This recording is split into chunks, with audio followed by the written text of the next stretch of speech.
Paano pag naging presidente yan? Yari. Oh yes, yari siya. Yari ako for example, pag naging presidente ng Pilipinas yan, no? Paano kung lumakas uli yung mga Duterte after the 2025 midterm elections? Paano kung siya yung likely maging presidente? Sigurado baka balikan kayo. Paano pag naging presidente yan? Yari. Oh yes, yari siya. Yari ako for example, pag naging presidente ng Pilipinas yan, no? Paano kung lumakas uli yung mga Duterte after the 2025 midterm elections? Paano kung siya yung likely maging presidente? Sigurado baka balikan kayo. Oh, yeah, I mean, that's a possibility, no. You cannot discount politics in this, no. In fact, I was talking to one congressman, kaalyado din ni Vice President Sara. Sabi niya sa akin, politics lang to eh. Ibig sabihin, he's also being careful in attacking the Vice President on the budget. Dahil nandun yung tama ba? Nandun yung concern, paano pag naging presidente yan? Yari. Oh yes, yari siya. Yari ako for example, pag naging presidente ng Pilipinas yan, no? Paano kung lumakas uli yung mga Duterte after the 2025 midterm elections? Paano kung siya yung likely maging presidente? Sigurado baka balikan kayo. Oh, yeah, I mean, that's a possibility, no. You cannot discount politics in this, no. In fact, I was talking to one congressman, kaalyado din ni Vice President Sara.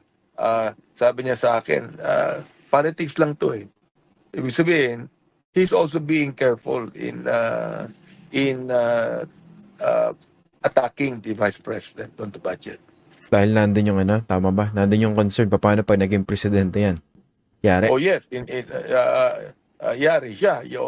Yari ako for example, pag naging presidente ng Pilipinas yan. Voluntaryo na magbibigay kami ng pabuya, no, ng 1 million pesos sa kung sino mang makakapagsabi o makakapagbigay ng impormasyon kung sino si Mary Grace Piatos.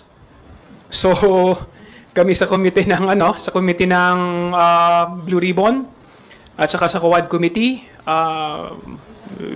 nagboluntaryo kami na mag-produce ng 1 million kung sino man ang makapagbibigay, no, ng impormasyon patungkol kay Mary Grace Piatos at least para maka-attend siya sa hearing.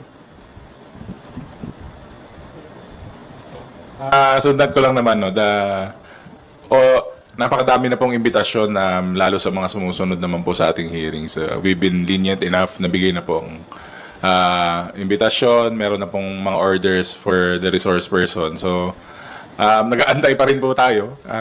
We've shown that the House has been fair and the committee has been doing its job with lahat ng po ng klaseng diligence binibigay naman po namin sa respeto. So, it's about time na they attend and they explain ito pong mga anomalya na nangyayari. Itong sabi nga ni Congressman Jay, isama mo na rin si Chippy McDonald.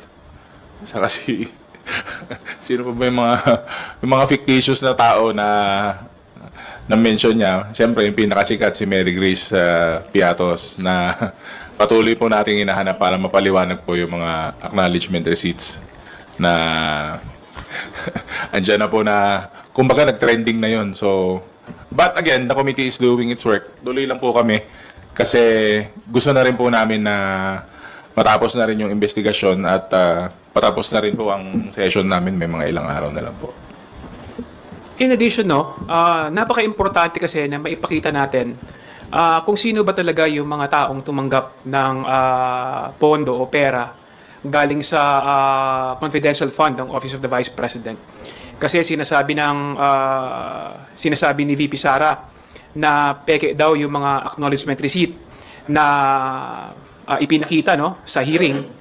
Itong mga acknowledgement receipt na ito, galing po ito ng Commission on Audit, no?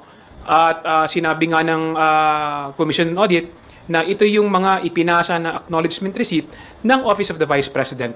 So, paano mo sasabihin, no, na ito ay mga peke? Ang pondo ay nagastos ng 11 days. Mas ano pa yan, mas mabilis pa. Sabi nga natin, kung si Napoles, 60 days niya naubos yung pondo. Ito, 11 days lang, no? So, kinakailangan talaga natin, yan yung kahalagahan na malaman natin kung ano yung katotohanan at napaka-importante na yung mga tao mismo na tumanggap ng pondo, pumirma sa acknowledgement receipt, makausap din at makausap at umattend ng hearing, no? At isa na nga dito, si Mary Grace Piatos. Kaya nga nag-usap-usap kami ng mga miyembro ng Quad at saka ng Blue Ribbon para mag-come up, no, ng 1 million para ibigay, no, kung sino man ang may alam, no, ng kinaroroonan ni Mary Grace Piatos.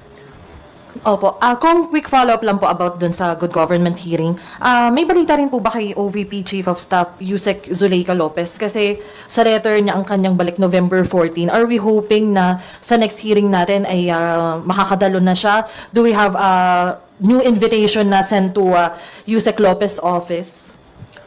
Yung reply letter naman niya nandun na she indicated na she will be back sa yung oras na na-mention mo, sa 14. Pero kailangan niya pong i-honor yon kasi napakahalaga niya po sa mga hearings na to, no? Kasi siya po ang nagre-release eh. Mas marami po siyang masasagot na importanteng mga katanungan and hopefully she would shed light dito sa mga anomalya na nahanap po ng Good Government Committee. Salamat. Ang balita ng committee is dumating na siya. Actually, November 14, ang balita ng ating committee, dumating na siya. So, ini-expect natin sa Wednesday, attend siya. Dahil nga nakatanggap na siya ng subpoena, no? So, ini-expect natin na susunod siya sa imbitasyon ng komite at magpapakita na at least para magbigay linaw patungkol dun sa paggastos ng Office of the Vice President ng kanyang confidential fund. Huli na lang po, your thoughts on the view po din ni Representative Alvarez. Ang sabi niya, Duterte should return to Malacanang in 2028. Ang sabi lang daw kasi sa 1987 Constitution, yung incumbent president lang yung hindi pwedeng ma-re-elect. Pero hindi yan dapat mag-apply sa dating Pangulo na hindi incumbent. Pwede na siyang tumakbo ulit.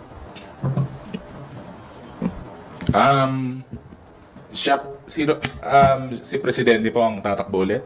Ex-President Duterte? Yes. Good luck po.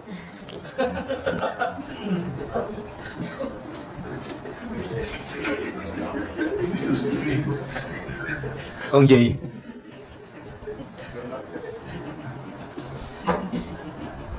God bless.